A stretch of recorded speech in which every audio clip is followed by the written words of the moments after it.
আমিরুল মুমিনিন খলিফাতুল মুসলিমিন হযরত ওমর দেখেন কোরআন নামক সংবিধান দিয়া কেমনে সমাজ থেকে চুরি ডাকাতি জিনা ব্যভিচার বন্ধ হয়ে যায়।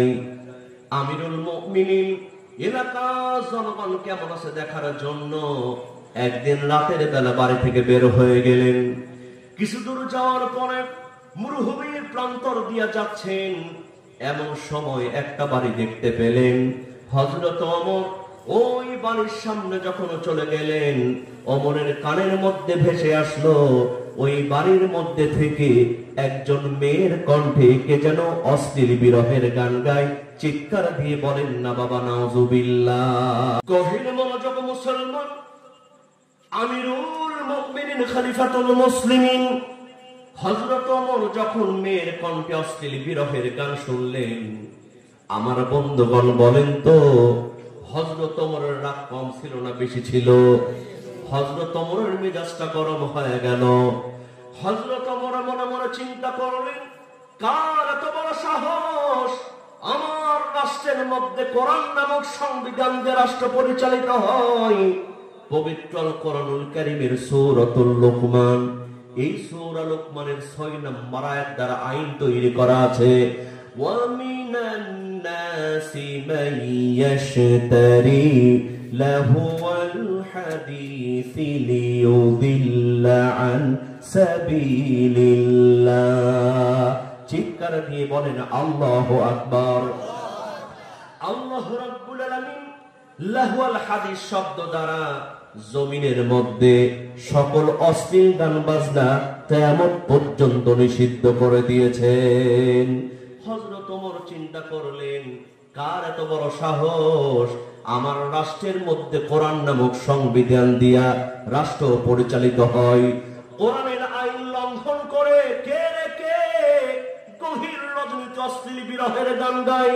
হযরত ওমর এটা দেখার জন্য জানার জন্য ওই বাড়ির মেন দরজার সামনে চলে গেলেন। জোরে জোরে দরজা নক করলেন, ভেতর থেকে দরজা খোলে না। আমার বন্ধুগণ বলেন তো ভেতর থেকে দরজা যখন খোলে না, ওমরের মেজাজ ভালো হবে না খারাপ হবে? হযরত ওমর এক দৌড় দিয়া বাড়ির পেছন দিকে গেলেন, আর একটা ছোট্ট দরজা দেখতে পেলেন। কারণ একটা বাড়ির মেন দরজা থাকে পেছন দিকে, আর তো একটা দরজা আছে না নাই? হযরত ওমর ওই পেছনের দরজা থেকে একটা ধাক্কা দিলেন, সঙ্গে সঙ্গে দরজা খুলে গেল। আমিরুল মুমিনিন খলিফাতুল মুসলিমিন হযরত ওমর এক দৌড় দিয়ে ঘরের মধ্যে প্রবেশ করে দেখে একজন সুন্দরী যুবতী মেয়ে একাকী বসে অশ্লীল বিরহের গান গায়। চিৎকার দিয়ে বলেন না বাবা নাউজুবিল্লাহ। আমার যুবক ভাইরা ও আমার মায়েরা বোনেরা, দেখেন কোরআন দিয়ে কেমনে সমাজ থেকে অন্যায় অপকর্ম দূর হয়। হযরত ওমর সঙ্গে সঙ্গে মেয়েটিকে বললেন, মেয়ে তুমি কি জানো না সূরাতুল লুকমানের 6 নম্বর আয়াত দ্বারা আইন তৈরি করা আছে, সকল অশ্লীল বিরহের গান আমার এলাকায় আমার রাষ্ট্রের মধ্যে নিষিদ্ধ করা আছে। কোন সাহসী গভীর রজনীতে কোরআনের আইন লঙ্ঘন করে অশ্লীল বিরহের গান বলছো? ওমরের চোখে তুমি ধরা পড়েছো। ও মেয়ে, তোমার কিন্তু কোরআন দিয়া বিচার হবে। চিৎকার দিয়ে বলেন না বাবা সুবহানাল্লাহ। তোমার বিচার কি দিয়া হবে? মেয়েটি চমকে উঠছে, আশ্চর্য ব্যাপার। আমিরুল মুমিনিন হযরত ওমর তার বাড়িতে এসে হাজির। মেয়েটা কল্পনাও করতে পারে নাই। সুবহানাল্লাহ কবেন না? গভীর মনোযোগ মুসলমান, সঙ্গে সঙ্গে মেয়েটি আশ্চর্য হয়ে বলে, আমিরুল মুমিনিন এই গভীর রজনীতি অশ্লীল বিরহের গান বলার কারণে আমি যদি কোরআনের একটা আইন লঙ্ঘন করে থাকি, আপনি আমার বিচার করবেন, কিন্তু কোনো সমস্যা নাই। কিন্তু আমার প্রশ্ন হলো, এই কোরআনের আইন শুধু আমার জন্য না আপনি ওমরের জন্য সমান? ওমর যখন তাকে বলা হলো আমিরুল মুমিনিন বিচারটাকে শুধু আমার জন্য আইন না আপনার জন্য সমান, হযরত ওমর আশ্চর্য হয়ে গেলেন। সুবহানাল্লাহ কবেন? হযরত ওমর বললেন, কি বলো মেয়ে, এই কোরআনের আইন দিয়ে রাষ্ট্র পরিচালিত করি। তুমি জনগণ, তোমার জন্য আইন বিচার যেমন, আমি রাষ্ট্রপ্রধান ওমরের জন্য আইন বিচার তেমন। আমার ভাইয়েরা, সঙ্গে সঙ্গে মেয়েটি হযরত ওমরকে অবাক করে দিয়ে বললেন, আমিরুল মুমিনিন খলিফাতুল মুসলিমিন, যদি আপনার আমার জন্য আইন বিচার সমান হয়, আমি লক্ষ্য করে দেখলাম অশ্লীল বিরহের গান গলার কারণে আমি তো পবিত্র কোরআনুল কারীমের একটা আইন অমান্য করেছি, কিন্তু আপনি আমার সামনে দাঁড়ায়া এই পবিত্র কোরআনুল কারীমের একটা নয়, দুইটা নয়, তিনটা নয়, আপনি পবিত্র কোরআনুল কারীমের টানা 4টা আইন লঙ্ঘন করেছেন। আমি করেছি একটা, আর আপনি করেছেন কয়টা? হযরত ওমরের মেজাজ গরম হয়ে গেল। আমিরুল মুমিনিন খলিফাতুল মুসলিমিন হযরত ওমর বললেন, মেয়ে, আমি মনে করেছিলাম অল্পের মধ্যে তোমার বিচারটা করে দেব, কিন্তু তুমি তো আমার মেজাজটা গরম করে দিলা। ও মেয়ে, এই গভীর রজনীতে তোমার সামনে দাঁড়ায় এই পবিত্র কোরআনুল কারীমের কোন 4টা আইন লঙ্ঘন করেছি যদি দলিল প্রমাণ দিতে না পারো, ওমরের কাঠগড়াই তোমার কিন্তু ডবল বিচার করা হবে। চিৎকার দিয়ে বলেন না বাবা সুবহানাল্লাহ। আমার ভাইরা, সঙ্গে সঙ্গে মেয়েটি হযরত ওমরকে অবাক করে দিয়ে বললেন, ও আমিরুল মুমিনিন খলিফাতুল মুসলিমিন, আপনি পবিত্র কোরআনুল কারীমে প্রথম নাম্বার যে আইনটা লঙ্ঘন করেছেন, আপনি পবিত্র কোরআনুল কারীমের সূরাতুল হুজুরাত। আমার বন্ধুগণ বলেন তো সূরার নাম কি? সূরাতুল হুজুরাত। এই সূরা হুজুরাতের 4 নম্বর আয়াতের মধ্যে দেখেন আল্লাহ পাক বলছেন, ইন্নাল্লাযীনা ইউনাদুনাকা মিন ওয়ারাইল হুজুরাতি আকসারুহুম লা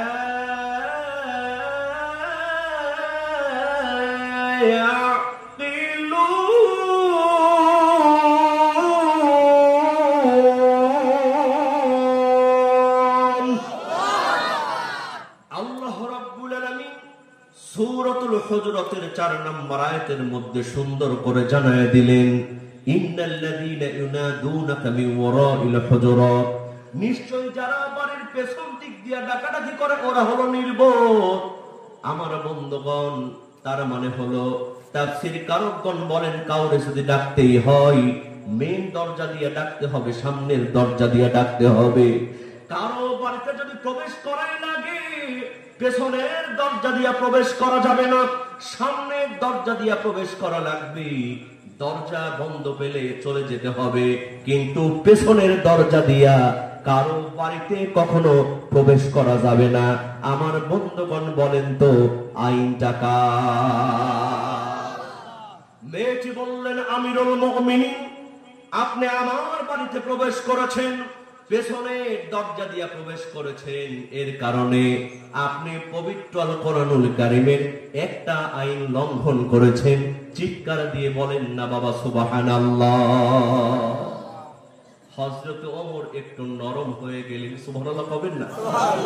কারণ কোরআনের আইন যখন সামনে আসবে, আপনি যত বড় নেতা হন আপনাকে নতজানু হয়ে যেতে হবে, কিন্তু কোরআনের আইন জানার পরও যদি আপনি মাতব্বরি করেন, বুঝতে হবে ওই নেতার শরীরে, আপনার শরীরে আবু জেহেলের রক্ত বিদ্যমান।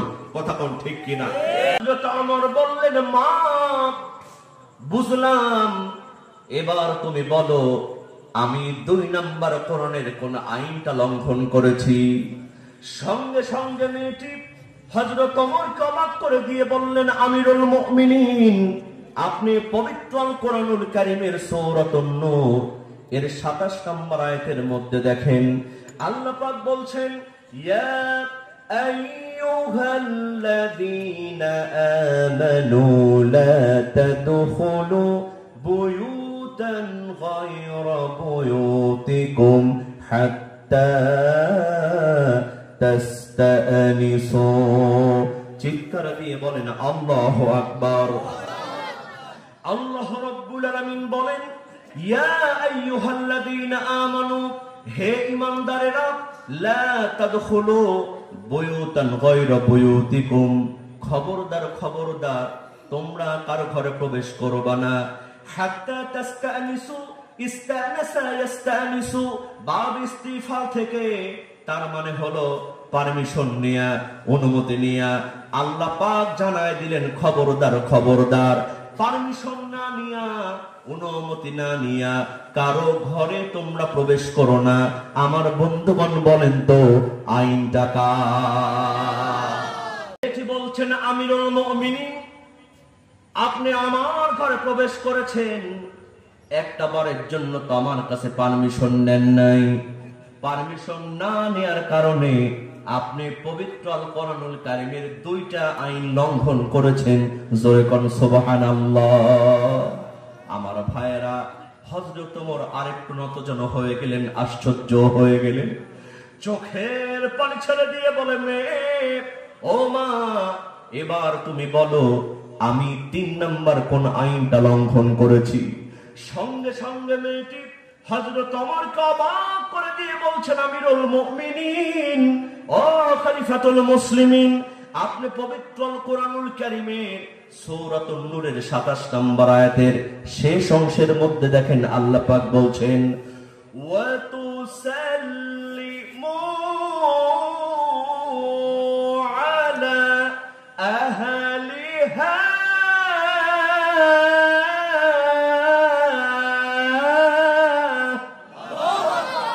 আল্লাহ পাক বললেন তোমরা যখন কারো সঙ্গে কথা শুরু করবা আগে তোমরা সালাম দিবা। জোরে কোন আইনটা কার?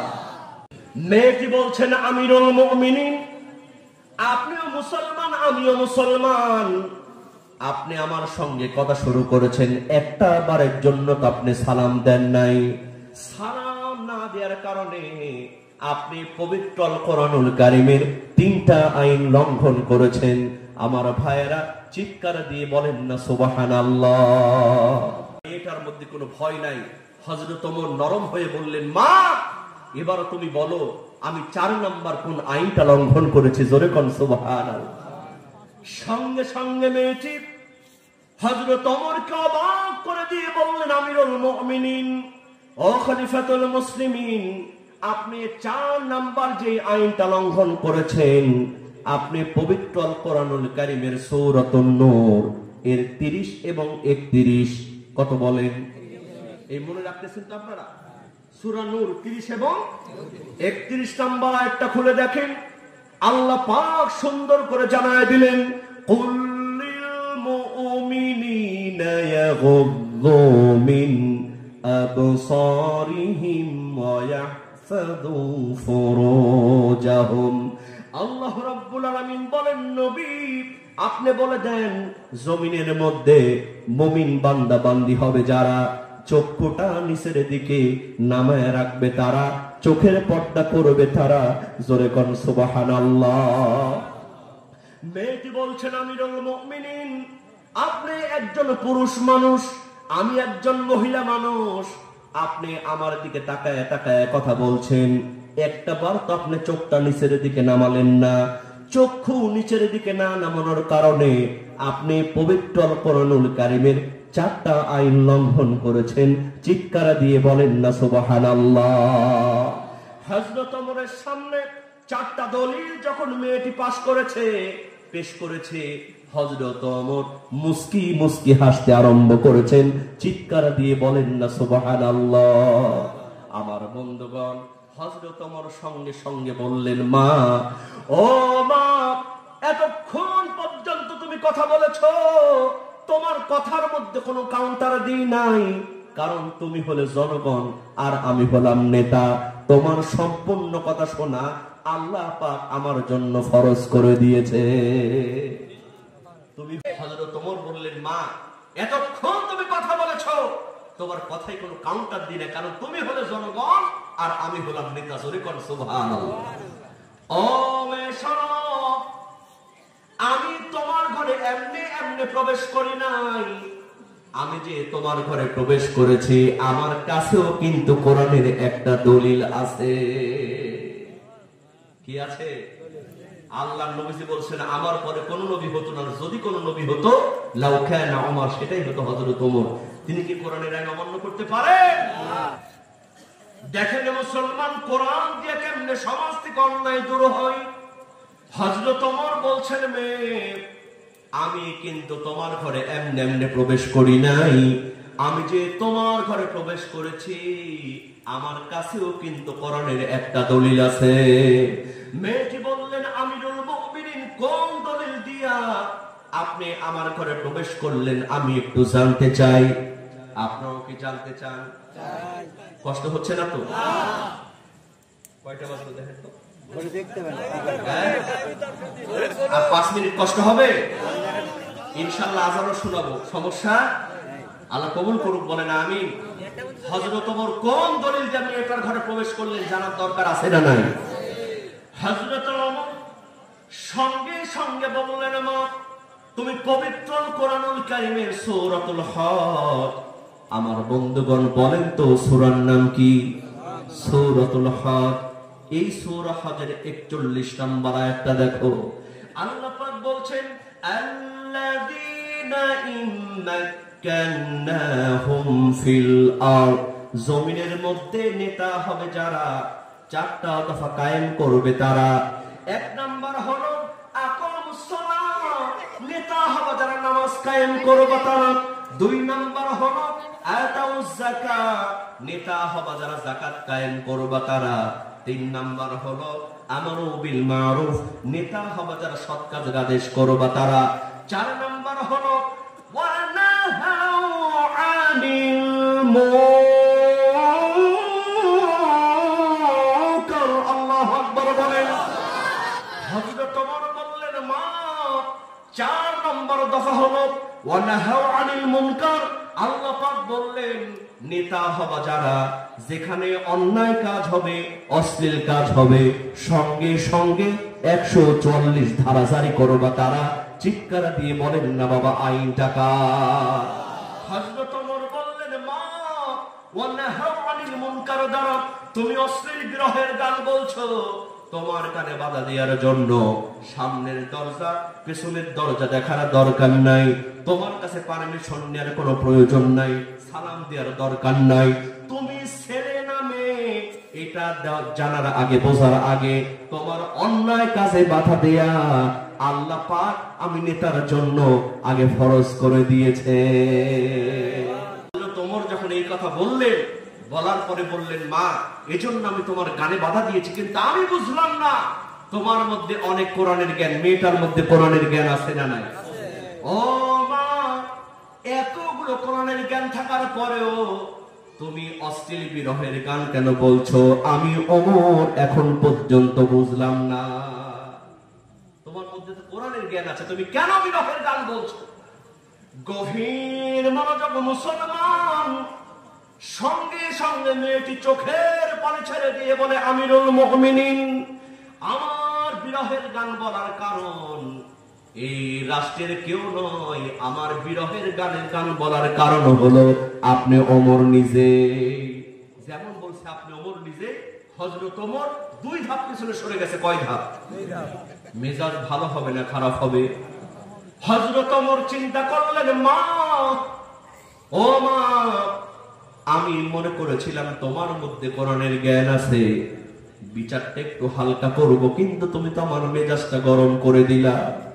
তোমার বিরহের গান বলার কারণ আমি ওমর কেমনে হলাম? যদি প্রমাণ করতে না পারো, ওমরের কাঠগড়াই তোমার কিন্তু কঠিন বিচার হবে। আমার ভাইরা দেখেন, কোরআন দিয়ে কেমনে সমাজ থেকে অন্যায় অপকর্ম দূর হয়, কোরআনটাকে আল্লাহ পাক কেমন করে শিফা বানিয়েছেন।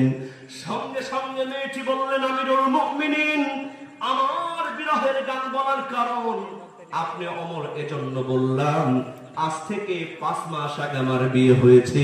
জোরে বলেন, কয় মাস আগে বিয়ে হয়েছে? মেয়েটি চোখের পানি ছেড়ে দিয়ে বলছেন, আমিরুল মুমিনিন, আজ থেকে 5 মাস আগে আমার বিয়ে হয়েছে। আমার স্বামী আমার সঙ্গে কেবল বাসর ঘর করেছে।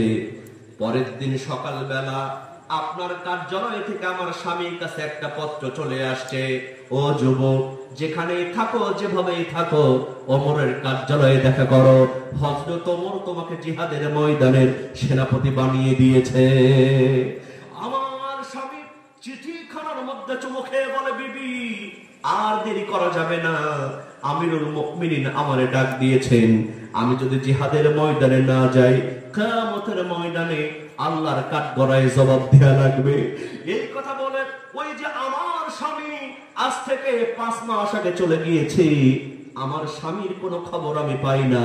প্রতিদিন রাতের বেলা জেগে জেগে আমি অপেক্ষা করি, আমার স্বামীর জন্য বিরহের গান গাই। ও আমিরুল মুমিনিন, আপনি যদি আমার স্বামীকে না ডাকতেন, আমার স্বামী যেত না, আর স্বামীর জন্য আমাকে বিরহের গান বলা লাগতো না। আমার বন্ধুগণ বলেন তো, মেয়েটার মধ্যে যুক্তি আছে না নাই? এই কথা হযরত ওমর রাদিয়াল্লাহু তাআলা আনহু যখন শুনলেন, ওমরের চোখ বেয়ে বেয়ে পানিগুলি জমিনে পড়তে লাগলো। হযরত ওমর বলছেন, কিতাবের মধ্যে আসছে, এই মহিলার এমন কথা শুনে আমার মনে হলো আমার পায়ের নিচ থেকে মাটিগুলি সব সরে সরে যায়। আমি হলাম নেতা, আমার জনগণ কষ্টে আছে আমি জানি না। হযরত ওমর বললেন, মা আগামীকাল তুমি আমার কার্যালয়ে চলে আসো, দেখি তোমার জন্য কিছু করতে পারি কিনা। এই কথা বলে হযরত ওমর চলে গেলেন, কার্যালয়ের দিকে গেলেন না। গভীর রজনীতে ওমরের মেয়ে উম্মে হাফসার বাড়িতে গিয়ে দরজা নক করলেন। উম্মে হাফসা দরজা খুলে দিলেন, দেখেন ওমরের চোখ বেয়ে বেয়ে পানিগুলি জমিনে পড়তেছে। উম্মে হাফসা ডাক দিয়া বলেন, বাবা কোন যুদ্ধে পরাজিত হইছো বাবা, আমার বাড়িতে বুঝি পালা আসছো? হযরত ওমর বললেন, মা কোন যুদ্ধে পরাজিত হই নাই মা, আমি কাঁদতেছি কারণ আমার জনগণ কষ্টে আছে। জোরে কোন সুবহানাল্লাহ। হযরত ওমর বললেন, মা এই গভীর রজনীতে একটা প্রশ্নের উত্তর জানার জন্য তোর কাছে আসছি মা, তুই লজ্জা করবি না? আমি বাবা হয়ে তোর কাছে জানতে চাই, একজন স্ত্রী স্বামী ছাড়া কয়দিন থাকতে পারে? চিৎকার দিয়ে বলেন না সুবহানাল্লাহ। হযরত ওমর কাকে প্রশ্ন করছেন? তার মেয়েকে, উম্মে হাফসাকে। মা একজন স্ত্রী কতদিন স্বামী ছাড়া থাকতে পারে আমার একটু জানায় দে। সঙ্গে সঙ্গে উম্মে হাফসা বলেন, বাবা আমার মনে হয় একজন স্ত্রী 4 মাসের বেশি স্বামী ছাড়া থাকতে পারে না। কয় মাস? 4 মাস। কয় মাস? তাহলে উম্মে হাফসার মতো মেয়ে যদি বলে 4 মাস, তাহলে আমাদের দেশের ডিজিটাল যুগে স্টার জলসা দেখা মেয়েদের জন্য কয় মাস? হ্যাঁ 7 দিন। কেউ কয় 7 দিন, কেউ কয় 7 দিন, মানে অভিজ্ঞতার আলোকে বললেন যে 4 মাসের বেশি স্বামী স্ত্রী ছাড়া থাকতে পারে না। আমার ভাইরা তাহলে বলুন, হুজুর যারা বিদেশে থাকে তারা কি করবে? মাসলা আছে না? মাসলা বুঝতে হবে। স্ত্রীর অনুমতি নিয়ে আপনি যতদিন থাকেন কোনো সমস্যা নাই। তাহলে বিদেশে যারা থাকে তারা স্ত্রীর অনুমতি নিয়ে থাকে না অনুমতি ছাড়া থাকে? অনুমতি নিয়ে থাকে। স্ত্রী যদি অনুমতি না দেয় বিদেশে যাওয়া যায়, কিন্তু অনুমতি ছাড়া 4 মাসের বেশি থাকা যাবে? থাকা যাবে? হযরত ওমর সেখান থেকে চলে গেলেন, কার্যালয়ের মধ্যে পরের দিন আইন তৈরি করে দিলেন, আমার রাষ্ট্রের মধ্যে 4 মাসের বেশি কোন স্বামী স্ত্রী ছাড়া থাকতে পারবে না। চিৎকার দিয়ে বলেন না সুবহানাল্লাহ। ওই মেয়েটিকেও ডাকা হলো, তার স্বামীকে খুঁজে বের করা হলো, তাদেরকে ছুটি দেওয়া হলো। মেয়েটি যাওয়ার সময় বলছেন, আমিরুল মুমিনিন গতকাল আপনার সঙ্গে বেয়াদবি করেছি, হয়তো অন্যায় করেছি, আমারে মাফ করে দেন। হযরত ওমর বললেন, মা আমার কাছে তুমি মাফ চেও না, বরং আল্লাহর ওয়াস্তে তুমি আমারে মাফ করে দাও। আমি নেতা হয়ে তোমার খোঁজ এতদিন নিতে পারি না, তোমার হক আমি নষ্ট করেছি। ও মা, কিয়ামতের ময়দানে আল্লাহর আদালতে আমি নেতার জন্য যদি অভিযোগ করো, আমি নেতা হিসেবে আল্লাহর সামনে জবাব দিতে পারবো না। ও মা, বরং আল্লাহর ওয়াস্তে তুমি আমারে মাফ করে দাও। আমার ভাইরা, এই যদি হয় নেতা, এই যদি হয় জনগণ, আর সংবিধান যদি হয় আল কোরআন, এইটাই যদি ওষুধ হয়, এই কোরআনটা দিয়ে যদি আইন পাস হয়ে যায়, সমাজে অশান্তি থাকবে? পরকীয়া থাকবে? জিনা ব্যভিচার থাকবে? মুহূর্তের মধ্যে সব আল্লাহর আইনের পথে, কোরআনের পথে এসে শান্তির সুবাতাস ঘরে ঘরে বইবে। কথা কোন ঠিক কিনা? অনেকেই বলে হুজুর এত ওয়াজ মাহফিল হয়, মানুষ তো নামাজি হয় না। বাজান, ওয়াজ মাহফিল দিয়ে যদি মানুষ নামাজি হতো, আর কেউ হোক না হোক, এই মাইকলা ভাইয়ের একজনও বেনামাজি থাকতো। তোমরা আবার কষ্ট পেও। কি নাম মাইকলা ভাইয়ের? তানভীর হোসেন। এই জিজ্ঞেস করে না, আমাদের সিরিয়াল আছে কিন্তু ওদের কোনো সিরিয়াল নেই, একদিনে 2টা-4টা মাহফিল। কথা কোন ঠিক কিনা? কিন্তু এই কথা ওয়াজ না হয়ে যদি নামাজের আইনটা সংসদে পাস হয়ে যেত, আজান হলে কোন বাপের বেটার ক্ষমতা নাই, চায়ের স্টলে বসে আড্ডা দেয়। কথা কোন ঠিক কিনা? পুলিশ লাঠি পিটা করে মসজিদে ঢুকাতো। কথা কোন ঠিক কিনা? এজন্যই কোরআন নামক ওষুধ দিয়া সমাজ থেকে চুরি ডাকাতি বন্ধ হবে তখন, এই কোরআনের আইনটা সংসদে পাস হবে যখন। কথা কোন ঠিক কিনা? কোরআনের আইন আমরা সবাই চাই কি চাই না? কারা কারা চান দুহাত তুলে আল্লাহকে দেখায় দেন। লিল্লাহি তাকবীর, লিল্লাহি তাকবীর। হাত নামান, আল্লাহ পাক কবুল করুন, বলেন আমিন। আবার